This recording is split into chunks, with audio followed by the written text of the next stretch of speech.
All right, everybody. So Gail's going to talk to you about economy and crew skills, which he has a few very interesting things to say about. We ready? We up? All right, let's go. So hi, this is going to be a bit different. I'm just going to bombard you with numbers, and it's going to be all boring.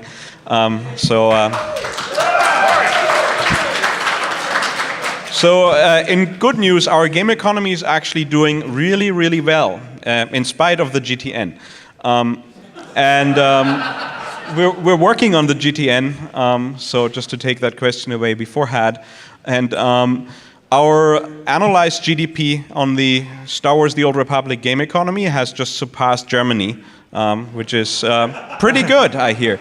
I want to run you through a bit of what the state of the game is in terms of the economy, get you an idea of just how does the big picture look like? When you're playing, when you hear, oh, there's dudes with level 49 legacy already, and everyone obviously has millions, and then you look at your own character and maybe you don't have millions, and you're wondering, how can I afford these legacy updates? Well, I'm just going to show you a bit of the big picture, and so you understand, we actually know what people have in their pocket, we know what they can afford, and we can balance the game around that. So, crew skill distribution. This is the distribution of crew skills. Obviously, everyone knows that biochem is the most used skill. Not. It's actually not the case. If you look at the gathering skills, archaeology and scavenging are really, really high on that list. The most popular crafting skill is artifice, followed by biochem. And underworld trading really, really rules the mission skills. There's also, for those of you who are kind of looking at the big picture here, there's probably a bit of a opportunity for people to look into bioanalysis, since it's relatively low compared to the number of people that actually craft content based on it. So if you want to make money, actually I ruined it now. So.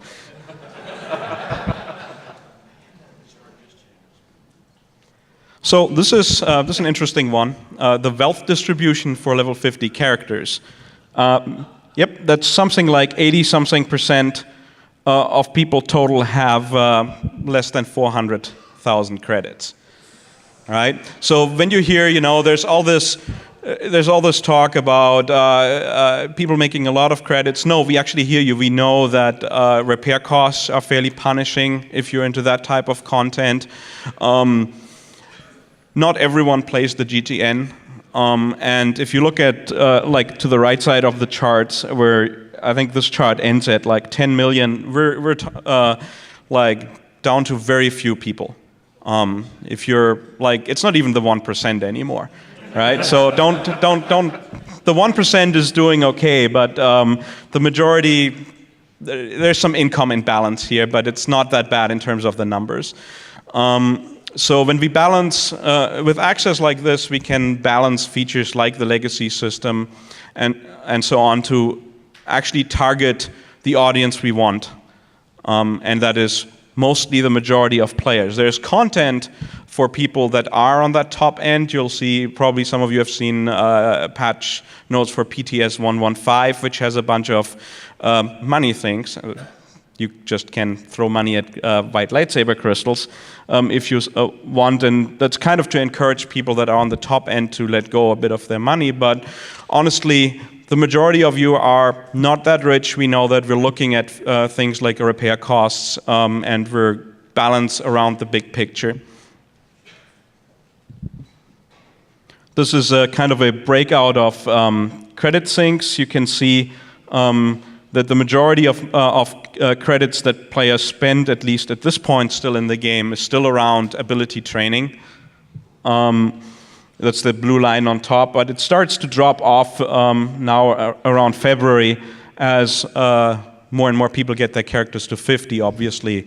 You're exhausted, you're training at that point, and then you see other things like container purchases and other top-end things taking over. This is the sources, and yeah, you can definitely see the upper line, quest rewards. Quest rewards are very, very lucrative. That's the daily quest, but it's also just quest rewards inside the game. If you ask how do I get money, quests is probably the right answer to that. Selling content to vendors obviously helps as well. So this one, interesting, the relative wealth, which is the discrepancy between sources and sinks. We can see that while when the game started, people did not have enough money to afford things, we're starting to see that people are able to put money behind, save it. The actual inflation rate that we have right now is somewhat around 12%. It's actually not too bad, but there's also a really good buildup of cash. People start putting money in the bank, obviously in anticipation of legacy, in anticipation of other features. So the average character has started to build a bit more wealth, and we expect that to definitely continue, especially with the announcement for the legacy update now. Completely different. Faction. Since we've seen this discussion really a lot of times, there's all these scientific or non-scientific discussion of this topic. Reddit has great threads about counting people on servers and counting people on Illum and these kind of things. This is the official number. It's 57 to 42 across all servers. Obviously, if you break it down by server type, it's an open secret. PvP. Empire really likes PvP. Illum, yeah, well. So hence the drawing board. But the nice thing is, this isn't actually too far off. I've seen games with worse, and if we are looking a bit into the future at features like cross-server war zones, we're able to equalize a lot of that pressure and get more people to play with each other. Again, completely different, because I like numbers. This is actually, it looks remarkably like any other fantasy game out there, most other MMOs. It's gender selection, it's not player gender, it's actually the gender selection for the characters. About 70% male, 30% female.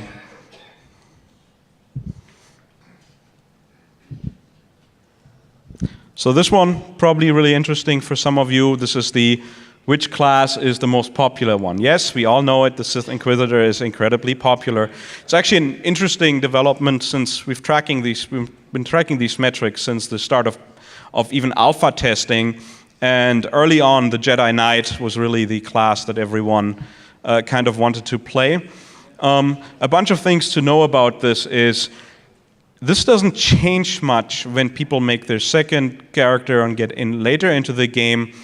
There's an awful lot of preconceived Star Wars fantasy playing in here. We've actually tried in beta to modify what people play, see what we can do. And a lot of people just go into these games and pick a class and they stick with it.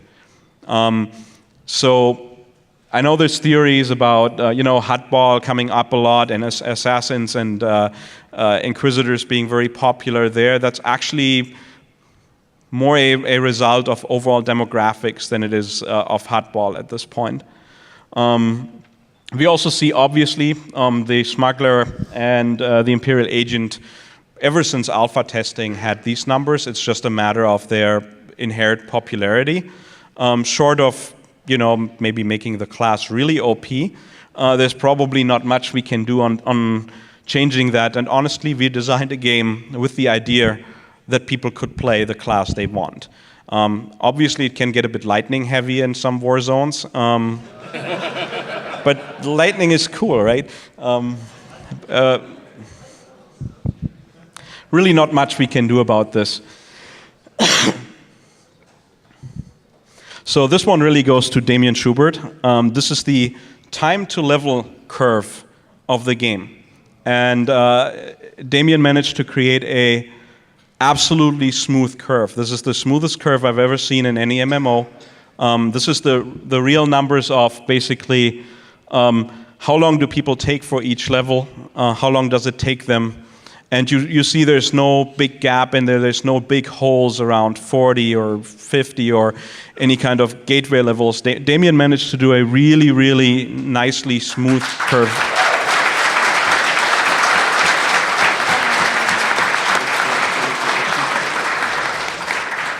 What this means for us as well is that we don't see levels where people just drop. We don't have magical level 41 or whatever you want, where people just drop and leave the game in droves. It's a really nice curve, and I think it really supports the story-driven nature of our game and the main storylines that we have. Just one thing to say about the leveling curve, just as an observation. We had a target time for how long we wanted you guys to get there, and we actually nailed that in terms of game hours played. I'm not supposed to tell you what that number is, but we nailed that. But the most interesting thing is that in terms of real time to level 50, you guys blew past that because apparently you guys really, really like the game. So. Yeah, you've probably seen some interview with Dr. Zeschak about like the play behavior and how much people play and how long their session are. It's pretty insane. We've seen pretty insane in beta, but with the game going live, early access, and so on, some people are pushing what's humanly possible. And there is something like sleep. It's really not that bad. Someone should try it.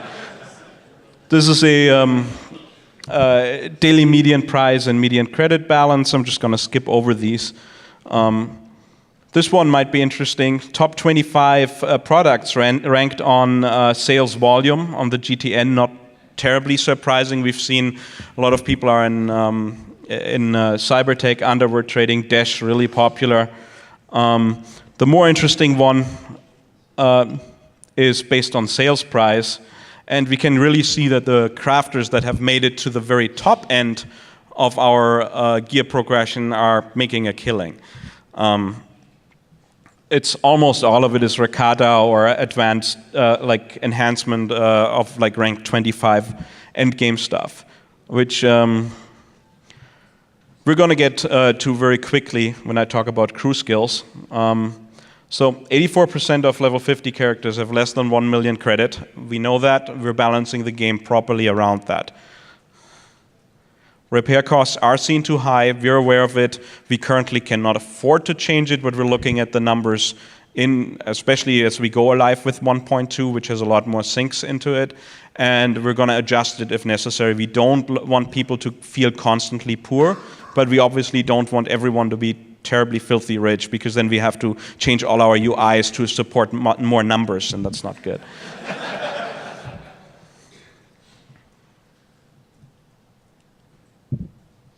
Yes?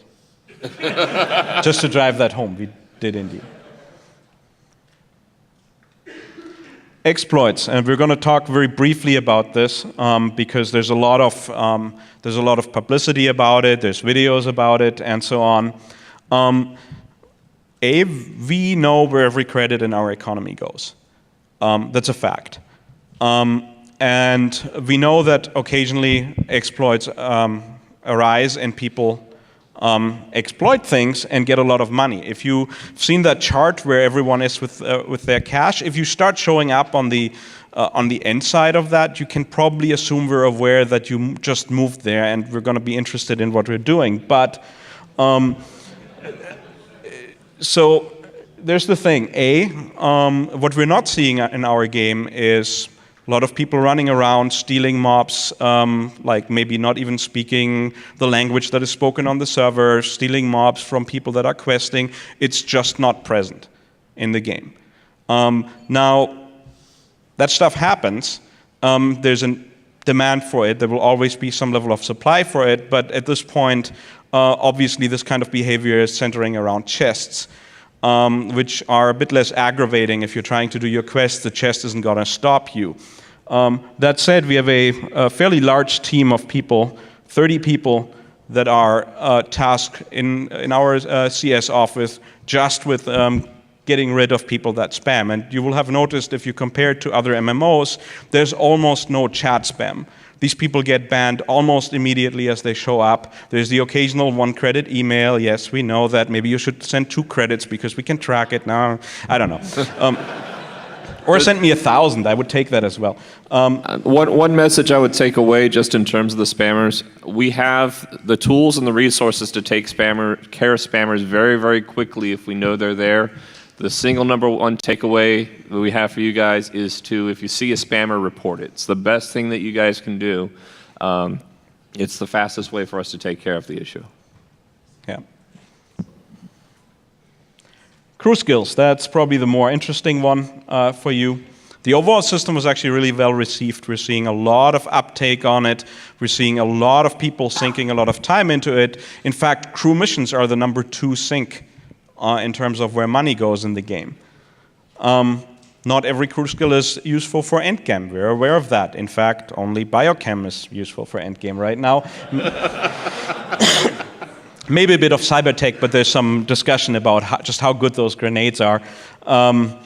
And so crew skills in game update 1.2. We obviously have legacy upgrades in there. We have what we already talked about in terms of ship upgrades. Endgame mods from reverse engineering. Reverse engineering has gotten a major overhaul. You can expect better reverse engineering rate. You can reverse engineer more things, shotguns, vibro knives, all these kind of things. You can, you will no longer get that dreaded, you already know the schematic. You just wasted a lot of money message that's gone. Instead, you're going to learn a schematic that you don't know. And in general, we made reverse engineering a lot more useful. You can craft operations gear with critical augment slots. You're not getting the augments.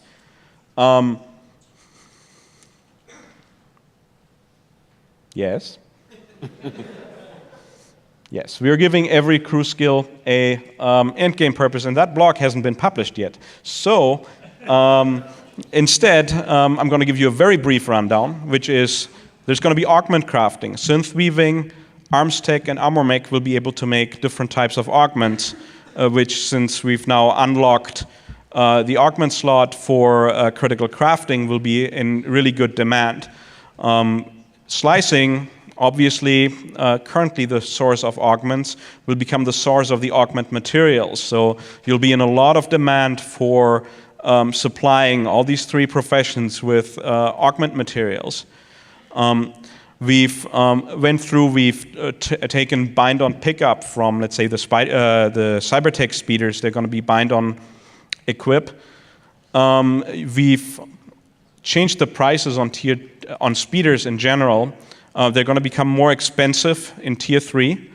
Overall, the cost of getting your first speeder at Tier 3 will be actually cheaper because we dropped the training costs, which the community has rightfully decided isn't really worth the speed increase, quite significantly. It costs you less to train for the speeders. The basic models are actually probably cheaper than you would expect. Overall, you're paying less for getting your Tier 3 speeder, but if you go into vanity, if you go into into really cool-looking mounts, you're going to expect to pay more, right? The grenades on Cybertech have a better cooldown now, meaning shorter. We went through Artifice. We added a lot to the profession. There's some colors that were previously not available. Excuse me. There's new schematics that drop. Artifice is the first profession to gain our fledgling PvP crafting, meaning you can gain materials and schematics purely from playing PvP and purchasing bags, basically. We've added something like 5 pages of patch notes to every single to the total of the crew skill system. There's going to be a blog that really spells out in detail what we did for each class, so I'm going to spare you the details. You can read that up in the near future.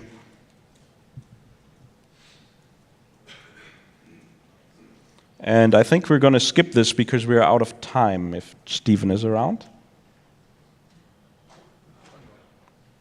Or not.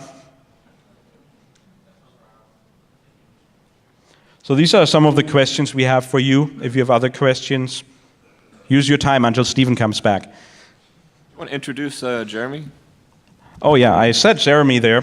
Jeremy is our analytics manager at the studio. He's the Lord of Numbers. So if you have interesting questions like, what's the highest number of credits you've seen on a character, he is here to answer those as well. So the short form is he is watching you. So. I count lightsabers. That's what I do. Hey, before we start the question, I just wanted to qualify something you said about crew skill being the second biggest destruction of credit in the game. And we are very happy because we're always happy when we balance the economy. But for the crafters, like what, spending all that money. So the design for crafting has always been that overall it destroys credit, it removes credit from the economy, but it actually transfers credit from other players to you. So we have seen and we have the proof that crafting is actually a great way to make money, which is very important. The average crafter is richer, probably looks better, and is better geared than non-crafters. So yeah, if you want to look into making credits, crafting is actually really not a bad way to start, and we expect this to really take off with Game Update 1.2. Approximately 30%. So pick someone. Hi, my question for crafting is that it's expensive to remove some of those rank 25 mods, but if you are that crafting ability for that mod or augment, shouldn't it be cheaper for you since that's what you make? So is there a way possibly to reduce the price of removing the mods or augments if you are that type of class who makes them? We're going to look at that, but for 1.2, no, you're going to be handed a lot of benefits already. We're not going to do that. Hi, I'm just curious. I almost exclusively PvP, and I have almost no costs because my gear never breaks. Are you guys planning on adding repair costs to PvP? Maybe. But before I spark a riot here, hey, leaving options open is always a good thing. But to be honest, yes, we are aware that there's a discrepancy between PvP and PvE. If we did it, we definitely wouldn't do something like, oh, if I die, I get equipment damage. Something like that wouldn't happen. Distributing the cost more evenly between people that do operations and PvP is definitely something we're working towards, yes. One thing that I'd like to add is it's also important to note that people who are primarily PvEers and PvPers, their net income is actually really approximately the same. It might seem different, but again, the fact that they're not doing quests and they're doing PvP outweighs the other side of it. Hi, I'd like to commend you first of all for having the design intent to give all crew skills an in-game purpose. My question is there a design intent to give all crew skills or expand on crew skills social impact and purpose? And the example I'd come up with was you've introduced, or you're saying you're going to introduce some armor coloring customizations, and instead of making that just something that's open to everybody, could you not attach that to a crew skill like synth weaving or armor mech, and make it to where characters have to interact or go to interact to get those things done? What's the intent to give more of a social impact to the crew skills? So we made a bunch of choices in terms of where we are going with appearance that are linked to what we're doing with the crew skills. For one, you've already probably noticed this with 1.15, the lightsaber colors.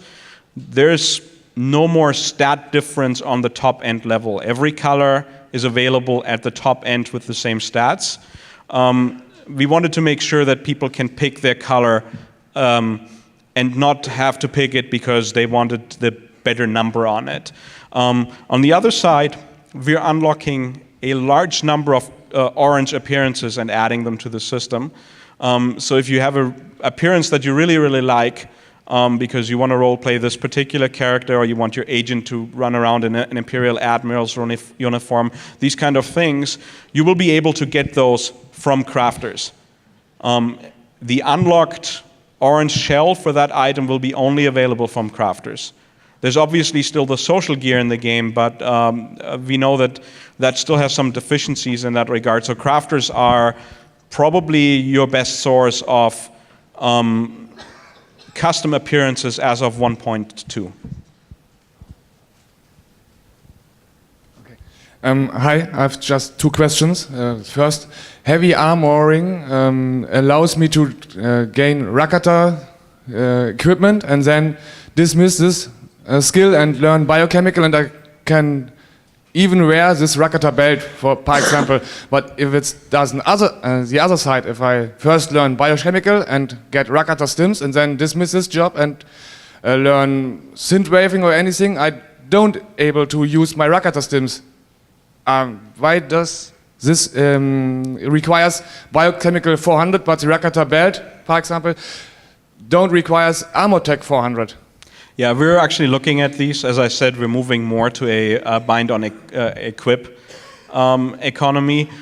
We've unlocked all of the biochem except the reusable ones. To be completely frank, I wouldn't expect the reusable ones to be upgraded in the near future. We're actually going to phase them out. Over time. We're moving more to a economy where people are creating content that they themselves and other players can use, and less content that you just create for your own benefit. We feel that the crew skills should stand on their own in the big picture, and not because of one or two benefits that we attach to the end game. And second question, I'm a biochemical, and the exotech stims, the materials you needed, the epic materials, are very hard to get. Only from the best diplomacy missions you have a little chance. So it's very expensive to produce one exotech stim. Is there anything planned to get a bigger chance to get epic medicines from diplomacy, or to lower the costs, not use four? The cost obviously is a factor of how many people are running, for example, bioanalysis on your server, which, if you've seen, there was a discrepancy on the chart, especially for biotech, where you actually don't have as much supply as let's say, the other professions have, which causes a price inflation. Now, we can't play big government there and start changing everything because not enough people have picked it up, but we can obviously incentivize. We made some changes. For example, the top-level materials might be easier to acquire. We're looking into things like putting a control on very rampant auction house speculation. But in the short term, there's not much we can or will do about that. We figure supply and some demand will actually solve that for us. Here in the back. First question, as a cybertech healer, is it possible to get a Colto grenade for cybertech? It's a good idea. Okay. And real quick for the second question, make it happen. All right. Second question is, I know another space-based sandbox MMO has like a contract system where available schematics for crafting are made. There's an interface where you can request to have something made. Would it be possible to have something where all the known schematics on the server are available, and then someone can go up to an interface and say, hey, I'll pay this amount of money to have this made, you know, and then people who are crafters can interact with that and say, oh, there's a contract, an open contract to have this made, and it looks like it's a profitable price. Yeah, I'll make it for them. Mr. Schubert? Yeah, the ability to create contracts is on the wall of crazy. It's not an immediate concern, but it's someplace that is in particularly something that Manuel here has always been passionate about. So probably someday something like that, but I can't give you an ETA right now. What do you want me to cut?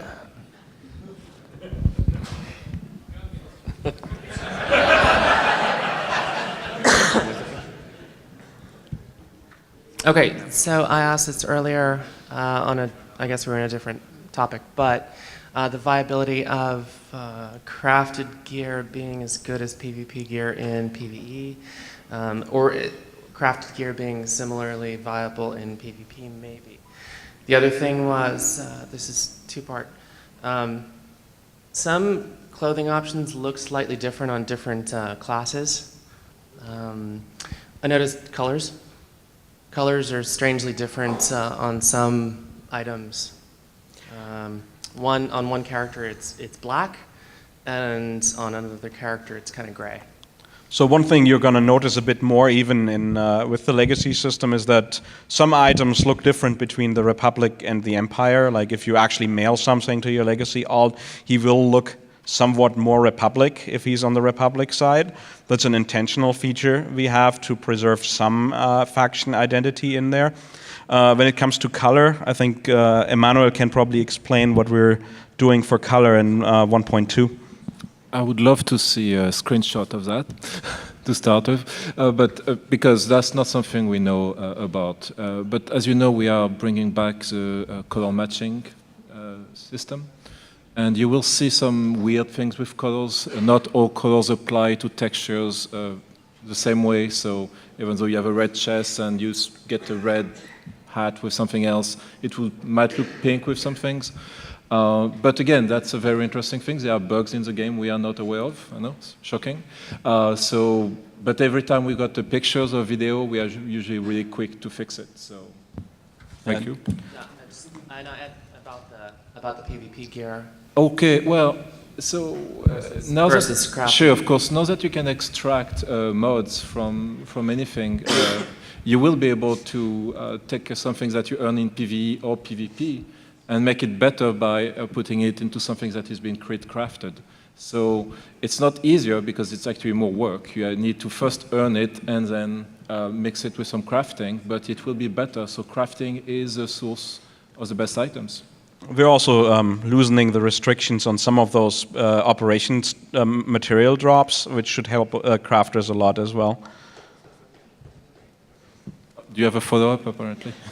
Georg? In general, hoping that because we spend so much on crafting, that the reward is going to be commensurate to that. Absolutely, that's the design of crafting, that it rewards people not only at the max level, which we have done in better ways, but throughout the experience. So that's basically the base design of crafting, is that it will reward those that do it.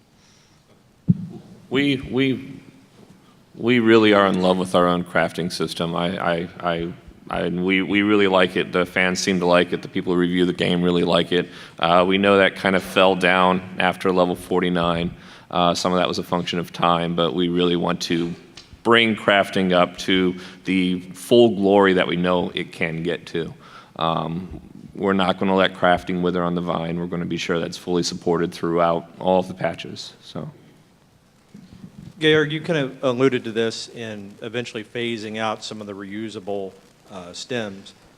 Is there, how far is it on the radar for you guys to make sure that every crew skill has a viable in-game consumable?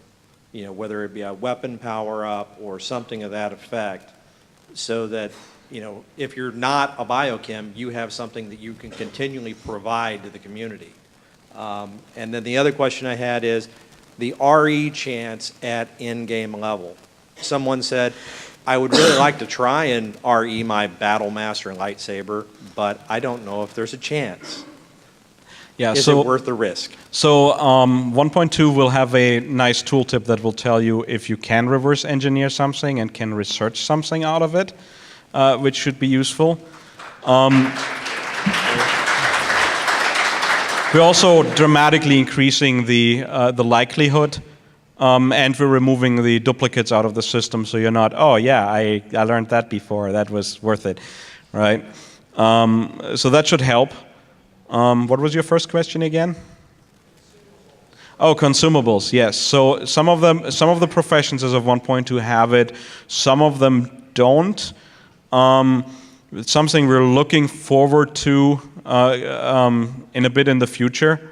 At this point, especially since we're going to basically bootstrap the augment economy, it's not a huge concern. We think there will be ample of demand for several months coming out of 1.2, but it's something on our radar. All right, we are going to go to the live stream for a couple of questions. We've got to move along because we're a little bit behind again, so sorry about that. I know that you guys are going to have more questions, and Gail's going to be around tonight, and all of the guys, you can chat to them in person tonight. But yeah, I'm just going to hand it to Eric for a couple of live stream questions. All right, so our first question comes from Pink Floyd. I assume not the band because I don't think they play the game. But any plans for making longer crew skill missions, say 16 hours for the chance of epic items or greater returns? Because Pink Floyd loves the idea of my crew working when I am in real life. We like that idea too. Damien can probably elaborate a bit. We like that idea too. Okay, we're in agreement. We like the idea.